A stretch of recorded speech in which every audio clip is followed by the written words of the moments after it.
Assalamualaikum warahmatullahi wabarakatuh.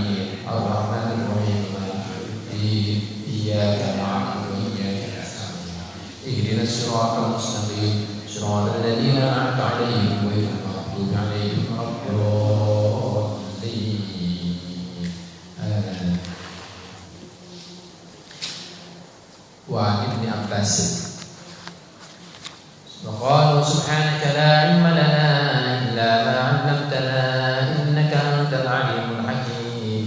Faqala rabbi shrah li sadri wa yassir li amri wahlul 'uqdatam min lisani yafqahu qawli.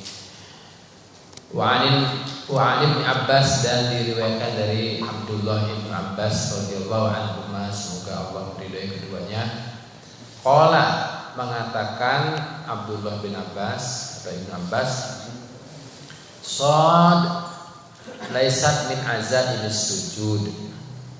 Shad di dalam surat Shad itu laisat, tidak ada, min azaimis sujud, dari anjuran pentingnya tentang sujud atau suruhan tentang sujud, perintah tentang sujud.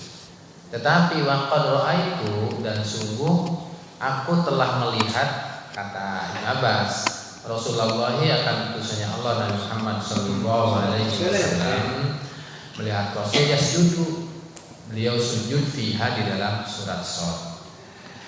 Di dalam surat Shad itu sujudnya itu tidak dianjurkan, jadi enggak penting banget gitu. Hadis yang diriwayatkan oleh Imam Bukhari ini yaitu tentang menceritakan kisahnya Nabi Daud alaihissalam.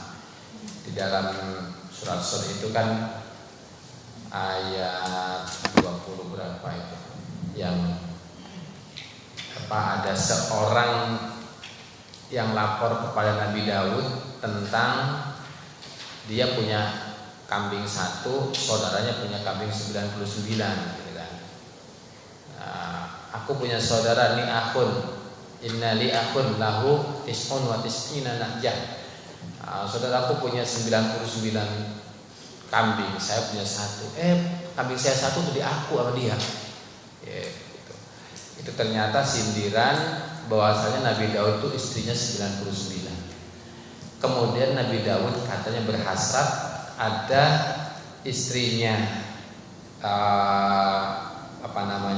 pasukannya dia itu cantik. Nabi Daud hasrat, pengen diminta itu. Katanya, kamu ceraikan saja istrimu, mau aku nikahin itu. Nah, itu langsung diingatkan oleh Allah dengan datangnya seorang yang melaporkan, aku punya kambing satu, saudaraku 99, kambing satu malah diminta gitu ya. Kata Nabi Daudnya, salah. Nah, itu punya kamu, yang sebenarnya punya dia gitu. Kamu jangan. Akhirnya dia teringat akan dirinya. Nah, itu langsung sadar, kemudian bersujudlah syukran lillah, karena syukur kepada Allah. Sujud yang di dalam ayat saja itu cerita-ceritanya tentang perintah sujud dan lain sebagainya. Kalau ini cerita tentang syukur. Dan kenapa kok tidak ada sujud di dalam surat Shad ini? Karena di sana perintahnya adalah sujud syukur. Sedangkan di dalam sholat itu tidak ada sujud syukur. Itu bahasanya, tidak ada sujud syukur. Nah, kemudian hadis ini berarti kalau melihat dari penjelasan atau syarahnya, tidak ada cerita yang sampai menjadi perintah di dalam surat Shad itu sujud, nggak ada. Atau ada anjuran yang sangat gitu, itu nggak ada. Sebagaimana di dalam ayat-ayat yang lain kan ada. Tapi adapun di sini adalah hanya ikhbar, hanya memberikan berita bahwasanya Nabi Daud sujud bersyukur kepada Allah. Maka kemudian Nabi kita juga sujud memang karena mengikuti kepada Nabi Daud yang sujud karena taubat kemudian syukur kepada Allah. Nah, di sini ada sebagaimana yang dikatakan oleh Imam Mujahid.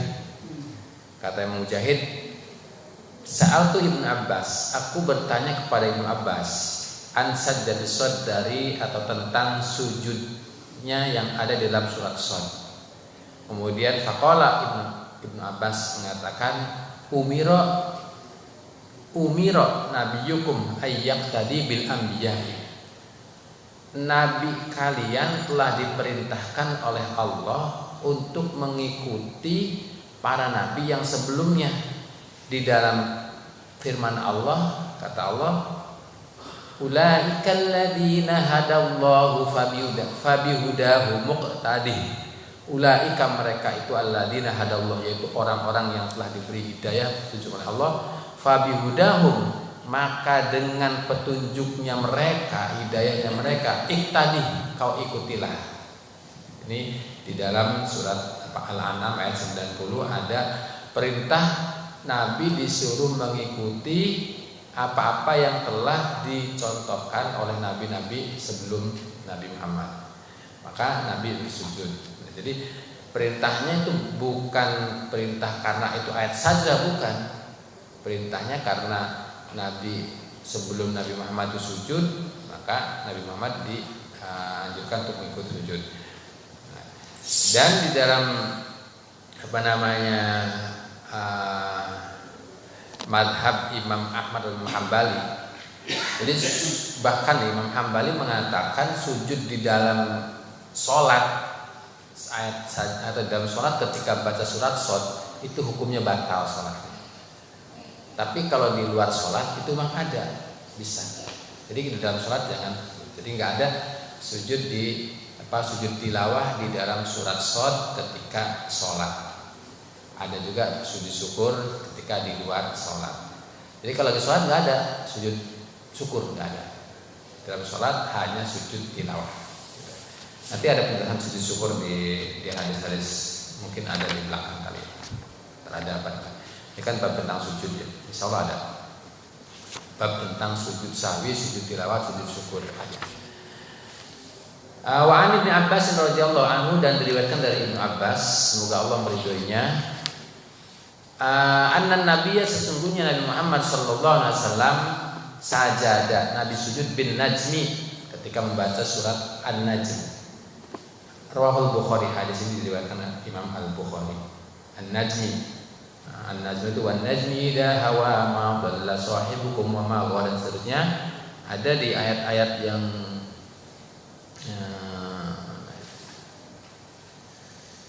ayat pasnya ayat 50-an di surat An-Najm. Wa innahu ahlaka 'adanil ula wa thamud fama abqa wa qauma nuhim min qablu innahum kanu hum azlama wa atgha wal mu'tafikata ahwa fa ghasyaha ma ghasya. Nah, di dalam ayat itu setelah itu disunahkan sujud. Itu ada namanya sama sujud tilawah di dalam surat An-Najm ayat 54. Atau gampanglah dicari aja di Quran, nanti ada tandanya. Surat An-Najm Nabi sujud dengan nama sujud tilawah. Dan ini satu lagi yang sama ayatnya. Wa an Zaid bin Sabit, dan diriwayatkan dari Zaid bin Sabit radhiyallahu anhu, semoga Allah meridhoinya. Qala, Zaid bin Sabit mengatakan, qara'tu 'alan nabi, aku membaca 'alan nabi, membacakan 'alan nabi atas Nabi Muhammad sallallahu alaihi wasallam. Artinya lagi membacakan Quran. Baca berarti lagi musyafahah, lagi berguru ya. Zaid bin Sabit membaca Al-Quran didengarkan oleh Nabi. Membaca apa? Kemudian An-Najma, membaca surat An-Najm. Falam yasjud fiha, maka Zaid bin falam yasjud, maka tidak sujud. Falam yasjud, maka tidak sujud. Siapa? Nabi. Nabi tidak sujud fiha dalam surat An-Najm. Ketika aku membacakan surat An-Najm di hadapan Nabi, melewati ayat yang tadi, Nabi nggak sujud. Nabi nggak sujud. Ini artinya ketika ada orang yang baca annal qari'a idza lam yasjud fa innahu la yasjudul mustami'. Ketika seorang yang baca Al-Qur'an melewati ayat sajdah kemudian dia tidak sujud, maka yang mendengar itu tidak disunahkan sujud. Jadi kalau yang membaca nggak sujud, yang dengar nggak usah ikut, nggak usah sujud. Memang nggak disunahkan, sebagaimana yang dicontohkan oleh Nabi. Kemudian di sini juga mengartikan bahwasanya sujud tilawah itu hukumnya bukan wajib gitu aja. Hukumnya adalah sunnah saja. Kalau wajib pasti ketika Zaid bin Sabit baca surat An-Najm kemudian dia nggak sujud, pasti Nabi ingkar, pasti Nabi menegur. Tetapi ternyata Nabi tidak menegurnya, membiarkan saja, berarti itu tidak wajib hukumnya sujud tilawah tersebut. Di sini kalau masalah wajib dan fardu aja, kita belajar bab haji, wajib dengan fardu kan beda. Apalagi di madhab lain itu wajib dengan fardu ada. Saya pernah baca di madhabnya Imam Hanafi, wajib dengan fardu itu beda.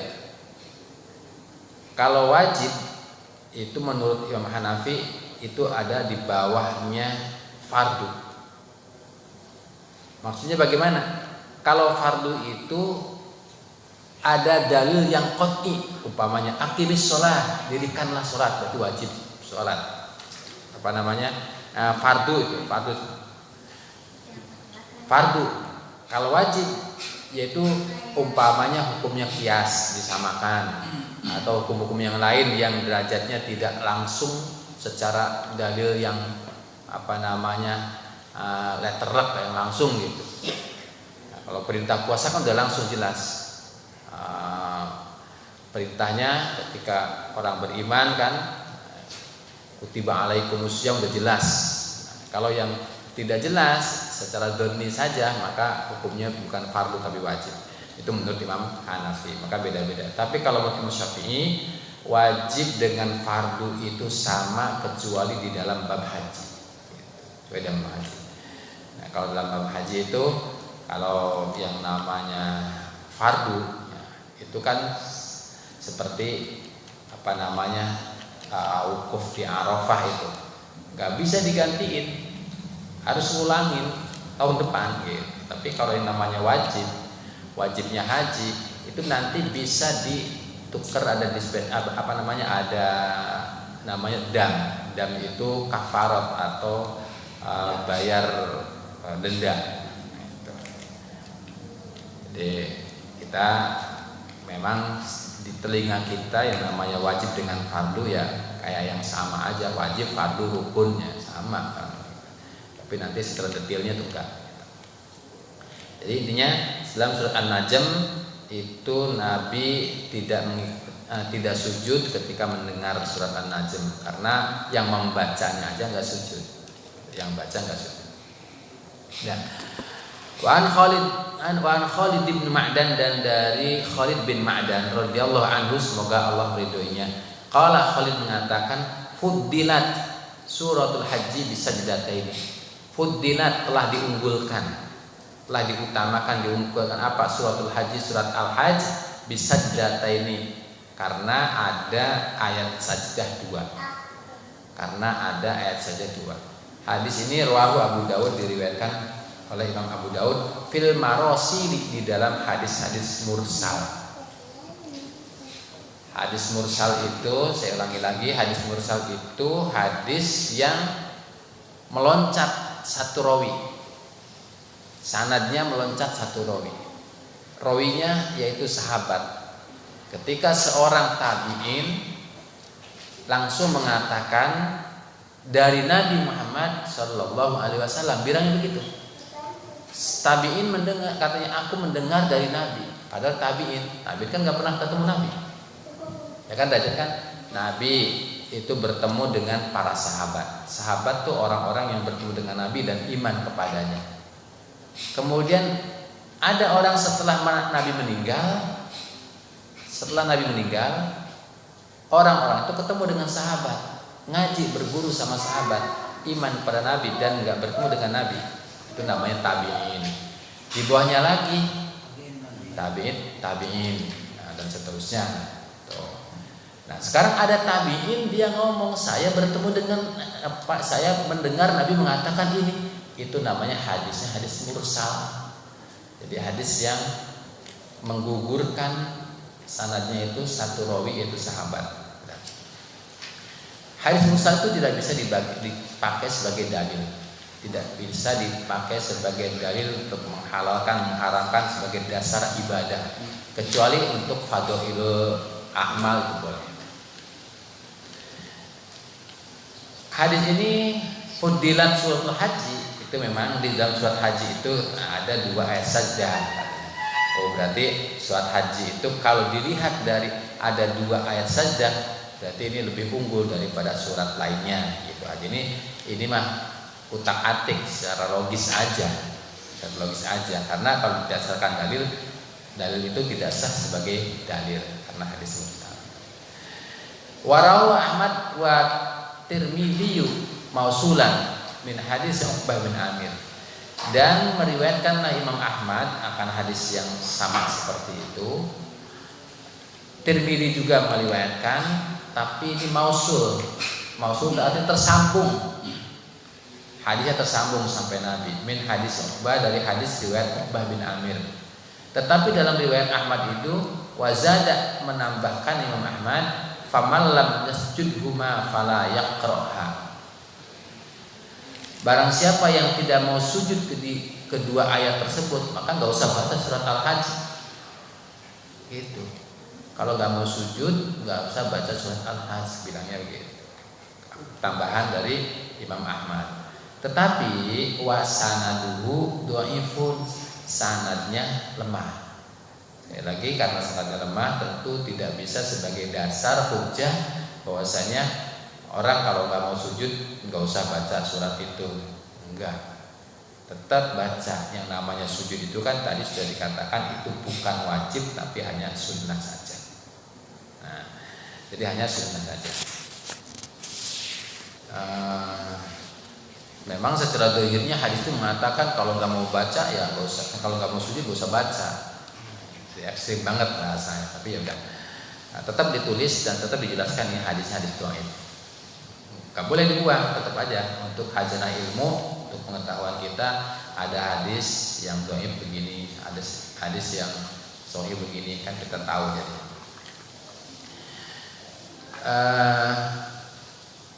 Karena ada juga hadis yang ini ada setelahnya. Allah tidak memfardukan sujud tilawah, itu tidak memfardukan. Bismillahirrahmanirrahim. Wa an Umar radhiyallahu anhu, dan diriwayatkan dari sahabat Umar. Jadi ada Amr, ada Umar. Kalau nggak ada harokatnya, ain mim ro dibaca Umar. Kalau ain mim ro wawu dibaca Amr. Kalau ini Umar. An Umar radhiyallahu anhu, diriwayatkan dari sahabat Umar, semoga Allah meridhoinya. Qala, Umar mengatakan, ya ayyuhan nas. Ini hadisnya panjang sebenarnya. Ya ayyuhan nas, wahai kalian manusia, inna namurru bis sujud. Kami sungguh telah melewati ayat tentang sujud. Faman sajada faqad asoba, maka barang siapa yang mau sujud maka tepat itu, sesuai dengan sunnah. Faqad asoba. Wa man lam yasjud dan barang siapa yang tidak sujud fala isma alaih, maka tidak ada dosa bagi dia. Rawahul Bukhari, hadis ini diriwayatkan Imam Bukhari. Dan di dalam hadis tersebut ada tambahan, Innallaha ta'ala lam yafridis sujuda illa an nasya'. Sesungguhnya Allah Ta'ala itu tidak memfardukan sujud kecuali kalau kami mau. Nah, dan pada kenyataannya sahabat Umar nggak sujud. Jadi di ayat itu sahabat Umar nggak sujud, walaupun beliau mengatakan ini ada ayat sajdah, kita melewati ayat sajdah, barang siapa mau sujud dia silahkan, berarti udah pas sesuai dengan sunnah. Tapi kalaupun nggak sujud nggak apa-apa. Nah, wahwa fil mu'atta, dan lafaz tersebut ini ada di dalam kitab mu'atta. Ya, ada dalam kitab mu'atta. Nah ini mengartikan bahwasanya sujud itu tidak ada hukum wajib di dalam sujud tilawah, ya, sujud tilawah.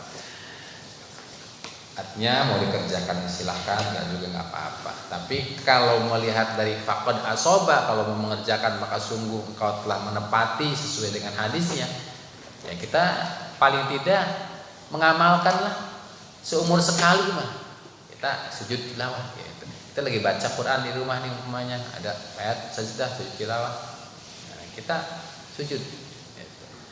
Mengamalkan hadisnya, karena ada hadisnya, ada ilmu yang telah kita pelajari. Setelah itu kita nggak pernah sujud, ya udahlah kalau memang enggak. Tapi kalau ada sih ya sebaiknya, karena itu adalah kesunahan, sebaiknya sujud, baik di dalam sholat ataupun di luar sholat. Tapi sekali lagi tadi ada petunjuk, ada hadis, kalau hanya mendengar saja, yang baca sendiri nggak sujud, kita dengar, nah, maka kita nggak usah sujud, nggak ada kesunahan. Umpamanya dalam surat Al-Alaq kan ya, wasjud waqtarib, yang baca nggak sujud, ya kita jangan sujud udah. Nah, kalau yang baca sujud ya kita ikuti, nah, sunnah sujud. Oh di hadisnya tadi gitu.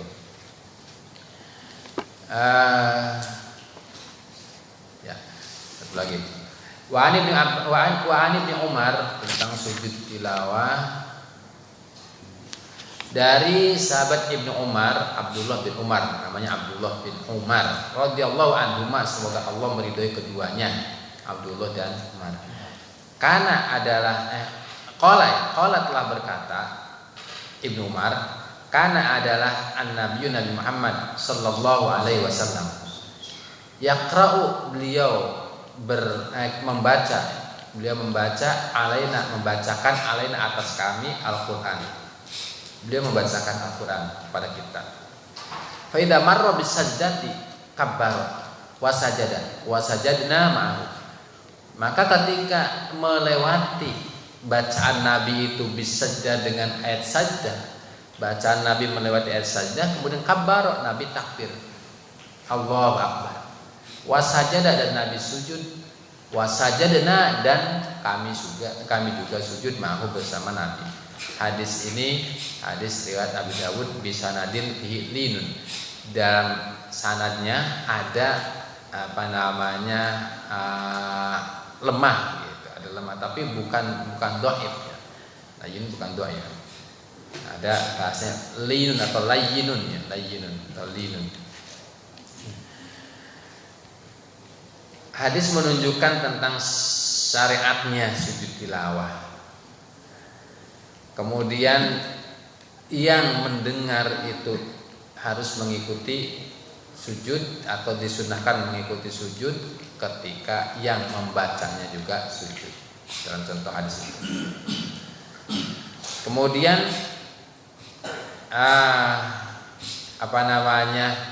ada kabbaro ya, kabbaro. Mau sujudnya itu takbir dulu. Jadi kalau umpamanya kita lagi baca ayat kemudian kita sujud, takbir. Mau itu. Jadi mau gerak kita ke sujudnya, Allahu akbar. Sujudnya takbir dulu. Ada kabbar wa sajada, kabbar dan kemudian sujud. Dan juga sujud tilawah itu namanya sujud ini harus seperti sholat, menghadap kiblat. Sujudnya jangan sembarangan, menghadap kemana aja. Kemudian sujudnya menghadap kiblat dan dalam keadaan suci. Dalam keadaan tutup aurat juga, tidak terbuka. Karena kita sering lihat ya, ada orang tinju menang sujud. Bola gol sujud, padahal nganggo celana pokek ya. Tahu celana pokek? Celana buka aurat itu. Sujud juga kan. Nah, lain lagi nanti ceritanya. Kalau sujud tilawah itu sudah identik dengan sholat dalam syarat rukunnya. Jadi dia harus berwudu, kemudian hadap kiblat dan seterusnya. Tuh. Nah, nanti kalau sujud syukur bagaimana? Nah, ini hadisnya. Nah, sujud tilawah itu intinya gitu. Pokoknya di Quran udah ada tandanya. Nanti lihat aja di Quran. Kalau ada tandanya itu berarti kita disunahkan sujud. Dan sujudlah di situ. Seperti yang sudah disampaikan. Berapa kali sujudnya? 1 kali saja. 1 kali saja. Kalau bisa bacanya sesuai yang ada dicontohkan oleh para ulama itu sebetulnya nggak ada kalimatnya khusus sujud tilawah itu. Adapun itu adalah hasil dari ijtihadnya, bukan kreasi bahasanya. Hasil dari ijtihad ulama tentang bacaan yang sesuai dengan situasi dan kondisi. Yaitu sajadah wajhi, coba sujud tilawah. Sajadah wajhi lilladzi khalaqahu wa sawwarahu wa syaqqa sam'ahu wa basarahu fatabarakallahu ahsanal khaliqin. Panjang banget katanya, enggak hafal katanya. Kalau mau jika dilihat aja di Quran juga suka ada itu. Kalau enggak baca tasbih aja. Ya tasbih, subhanallah, subhanallah, sudah terserah berapa kali terserah. Tapi kayak yang pas dengan situasi dan kondisi itu tadi. Sajadah wajhi lilladzi khalaqahu wa sawwarahu wa syaqqa sam'ahu wa basarahu fatabarakallahu ahsanal khaliqin. Kita bersyukur juga atas Allah menciptakan wajah kita. Allah menciptakan wajah kita. Tentang sujud syukur. Wa an Abi Bakrah, dan diriwayatkan dari Abi Bakrah radhiyallahu anhu, semoga Allah meridhoinya. Kana anna nabiyya, sesungguhnya Nabi Muhammad sallallahu alaihi wasallam, kana idza ja'ahu amrun yasurruhu. Kana adalah nabi, idza ketika ja'ahu telah datang kepada nabi apa amrun sesuatu yasurruhu yang membahagiakan dia. Kharra, maka dia bersujud. Kalau kharra itu turun bersujud, sajidan beserta sujud, seraya sujud lillahi kepada Allah Subhanahu wa taala. Ketika ada sesuatu yang membahagiakan langsung sujud. Rawahu Khamsah dan Nasai. Hadis ini diriwayatkan oleh Imam Khamsah, Imam 5. Imam 5 itu siapa saja selain Imam Bukhari dan Muslim. Nah, kalau dan Nasai berarti selain Bukhari, Muslim dan Nasai, berarti tinggal 4. 4-nya berarti Abu Dawud, At-Tirmidzi, An-Nasai, Ibnu Majah, kemudian An-Nasai. Abu Dawud, At-Tirmidzi, Ibnu Majah, Imam Ahmad. Berarti ada 4 itu. Hadis ini hadis yang termasuk hadis yang sahih ya, hadis yang sahih. Kemudian artinya bahwasanya sujud syukur itu disunnahkan ketika mendapati kenikmatan atau tertolaknya azab atau bencana, ketika bencana enggak jadi atau terhalangnya bencana, maka disunnahkan sujud. Ada yang mengibaratkan atau menyamakan sujud syukur ini dengan sujud tilawah. Maksudnya menyamakan itu dalam segi tata cara atau syarat rukunnya. Berarti kalau diiktibarkan kepada sujud tilawah, maka ya seperti sholat. Laha ahkamus sholat. Maka bagi sujud syukur itu sama ada hukum-hukum sholat. Dari syarat harus suci, syarat harus menghadap kiblat, kemudian juga takbir, kemudian salam dan seterusnya. Nah, itu kalau dia disamakan dengan sujud tilawah atau seperti sholat. Nah, tetapi ada yang berpendapat sebagaimana Imam Ibnu Taimiyah. Ini hanya Imam Ibnu Taimiyah ya. Ibnu Taimiyah itu mengatakan sujud syukur itu tidak sama dengan sujud tilawah. Bebas. Enggak ada aturan harus madhab kiblat, enggak ada, yang penting sujud aja. Ya itulah yang dilakukan oleh orang-orang kita di pemain bola lah atau petinju lah. Dalam keadaan buka aurat, batal wudu sekalipun tetap ada syukur sujud. Itu menurut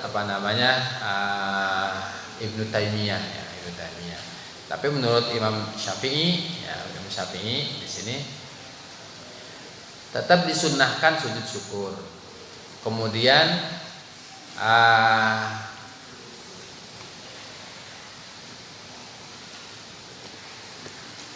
bedanya kalau sujud syukur itu tidak pernah ada di dalam sholat,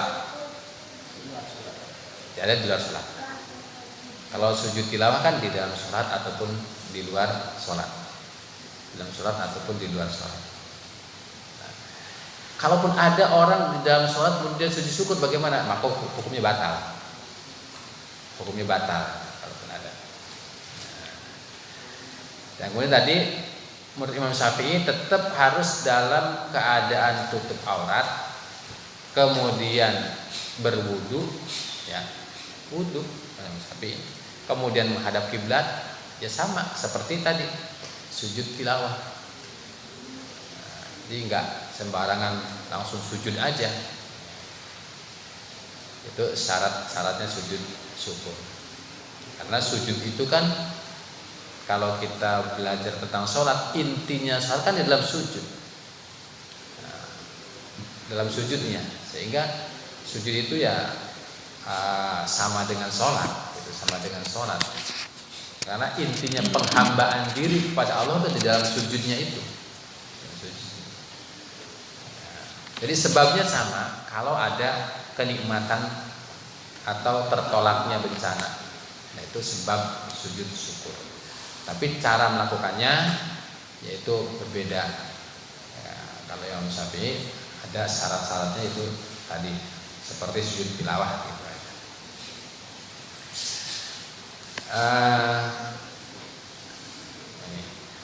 Wa Abdurrahman bin Auf, dan diriwayatkan dari Abdurrahman bin Auf radhiyallahu anhu, semoga Allah meridhoinya. Qala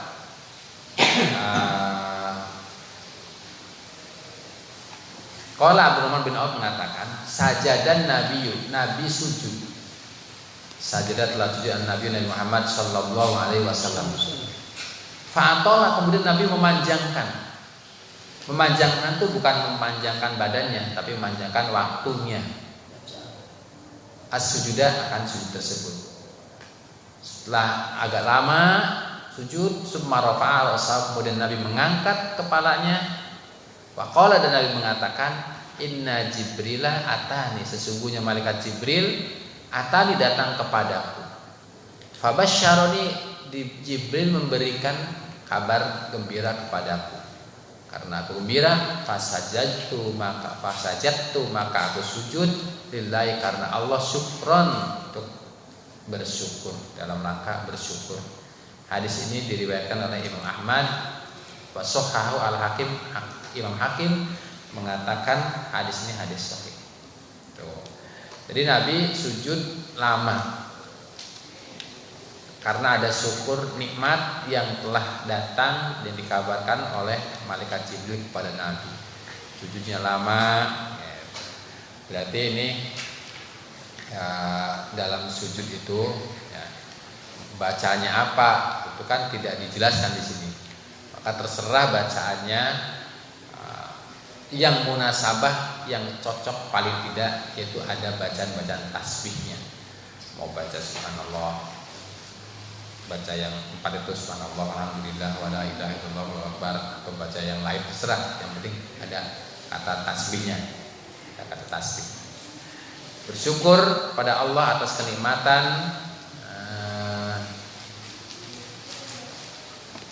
Nah, kemudian apa sih kabar bahagia atau kabar yang diberikan oleh malaikat Jibril kepada Nabi itu?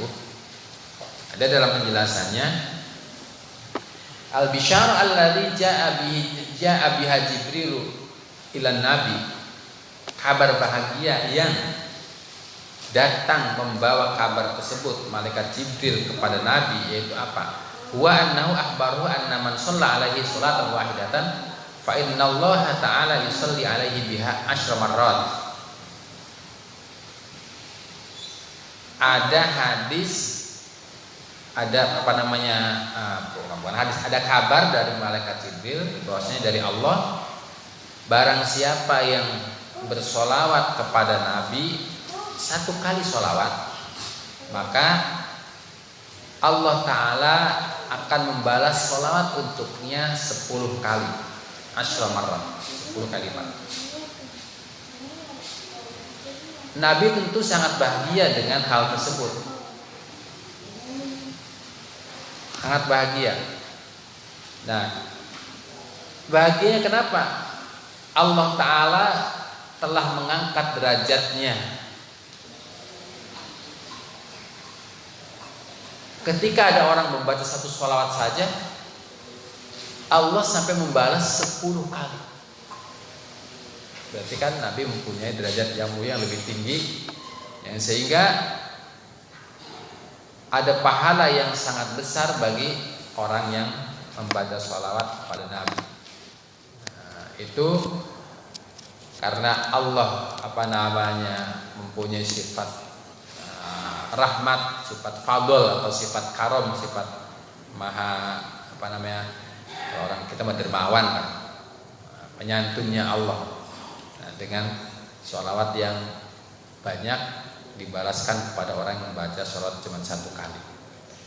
Maka Nabi sangat bahagia dan sujud yang lama itu. Nah. Kemudian kalau masalah bacaan sholawatnya yaitu terserah sholawat.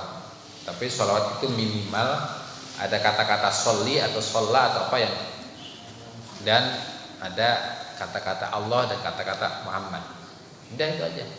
Minimalnya kan sallallahu ala Muhammad, itu minimalnya. Allahumma sholli ala Muhammad, Allahumma sholli ala Sayyidina Muhammad, terserah. Kalau ada orang yang mengatakan, sekarang kan lagi banyak orang yang kritik sholawat, katanya sholawat syirik, sholawat nariyah, sholawat syirik. Ada, kalau kita amalkan. Nah, dia nggak mengerti tata bahasa Arab bahwasanya sholawat itu kan di sana dikatakan Allahumma sholli sholatan kamilah, gitu. Sholatan kamilah wa sallim salaman tamman ala sayyidina Muhammadin alladzi tanhallu bihil uqad. Ya, dengan Nabi Muhammad itu sesuatu yang terikat, yang bundel, yang bulat itu akan menjadi terurai. Kata orang itu, Imam Muhammad bisa menguraikan sesuatu yang bulat gitu. Dia tuh nggak ngerti bi-nya itu. Bi itu dengan sebab. Itu kalau dia ngaji alfiyah, ngaji nahwu, bi itu bukan dengan, artinya bukan karena Muhammadnya saja. Bukan Nabi Muhammad yang melepaskan ikatan-ikatan yang bulat itu, bukan. Tetapi dengan sebab Nabi Muhammad, adanya risalah yang ada pada Nabi Muhammad, adanya hidayah yang lewat Nabi Muhammad, adanya syariat yang lewat Muhammad. Itu kan itu maksudnya, dengan sebab. Maka tanhallu bil uqad wa tanfariju bil qurab. Ketika ada kesusahan maka ada solusi, ada jalan keluarnya. Wa tanfariju bil qurab wa tuqdu bil hawaij. Dan dengan Nabi Muhammad itu tertunaikanlah kebutuhan-kebutuhan hajat-hajat kita semua.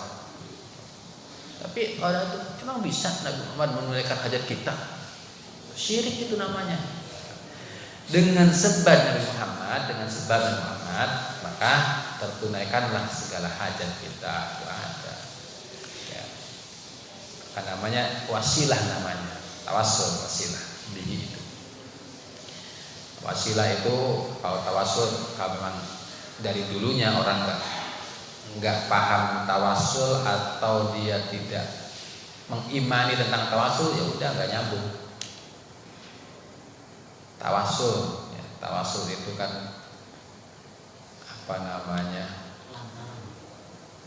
sesuatu yang di luar kita tetapi kita ikutkan dan ada keuntungan untuk kita. Bagaimana tawassulnya Nabi Adam kepada Nabi Muhammad ketika Nabi Adam taubat. Di dunia itu Nabi Adam bukan setahun 2 tahun terpisah dari Siti Hawa.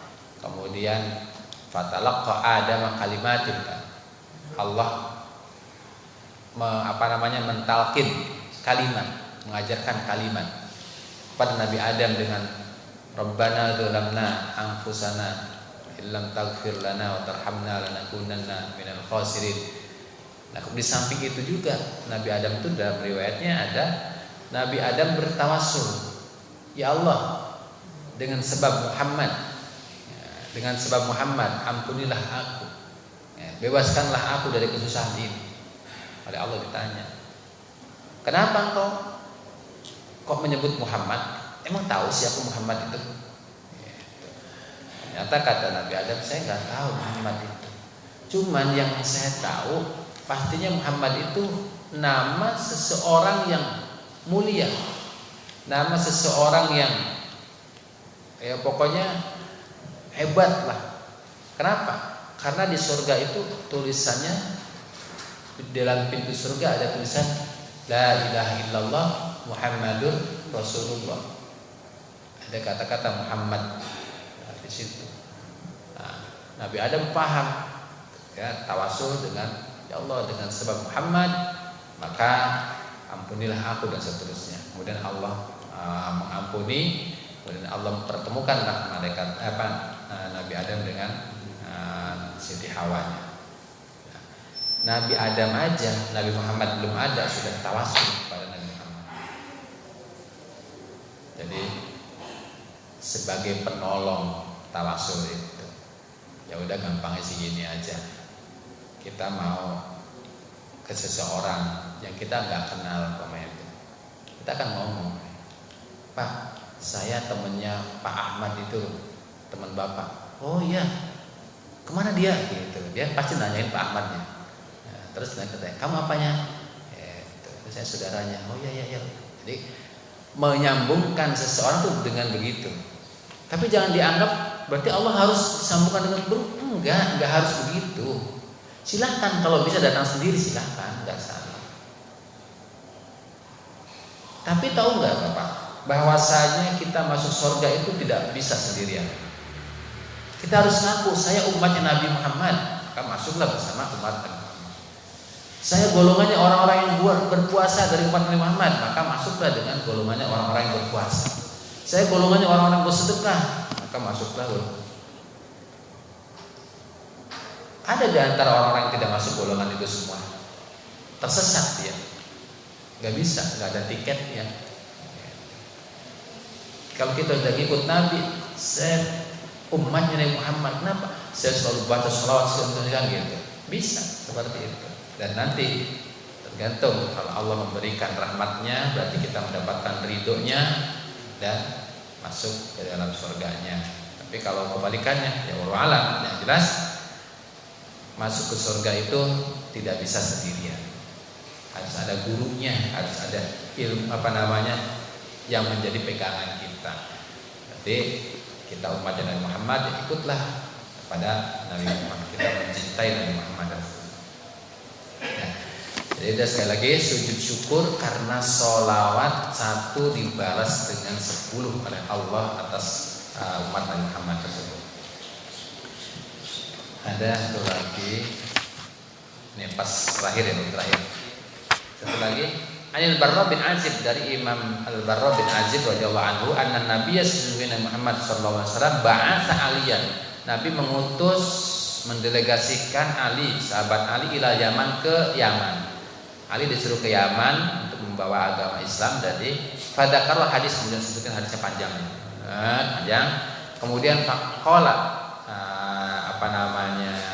Imam Al-Barra mengatakan, fakata Aliun, singkat cerita, Ali berkirim surat kepada Nabi Islamihim, dengan Islamnya bangsa warga Yaman. Falamma qara'a Rasulullah, maka ketika Rasulullah membaca Alkitabah kepada surat tersebut, kharra sajidan, Rasulullah langsung bersujud, langsung sujud Rasulullah ketika membaca kitab atau membaca surat dari Ali yang diutus ke Yaman. Di sana berhasil mengislamkan orang banyak. Nah, hadis ini diriwayatkan oleh Al-Baihaqi. Hadis ini ada asalnya dari kitab Al-Bukhari, berarti Bukhari juga meriwayatkan hadis ini. Nah, ini ada kabar bahagia tentang Islamnya orang, kemudian Nabi bersujud. Udah. Cukup ya. Jadi intinya bab sujud sahwi, sujud tilawah, sujud syukur. Kita tadi kalau sujud syukur, kok tadi Nabi nggak ada katanya, nggak ada cerita Nabi wudu dulu kemudian sujud. Nabi kan selalu berwudu. Nabi selalu berwudu juga ada. Nggak ada ceritanya kok tutup aurat dulu. Ya Nabi selalu tutup aurat. Nah, gitu. Ya udah, ikuti aja. Kata Imam Syafi'i, sujud syukur itu kayak sujud sholat. Berarti kalau kita punya nikmat di rumah nih, udah langsung ambil wudu dan kita sujud. Jangan asal sujud aja, apalagi tidak menghadap kiblat. Sujud di lapangan.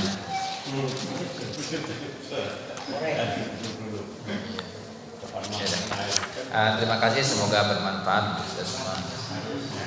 Al-Fatihah. A'udzubillahi minasyaitonir rajim. Bismillahirrahmanirrahim. Alhamdulillahirabbil alamin. Arrahmanir rahim. Maliki yaumiddin. Iyyaka na'budu wa iyyaka nasta'in. Ihdinas siratal mustaqim. Shiratal ladzina an'amta 'alaihim ghairil maghdubi 'alaihim waladdallin. Assalamualaikum warahmatullahi wabarakatuh.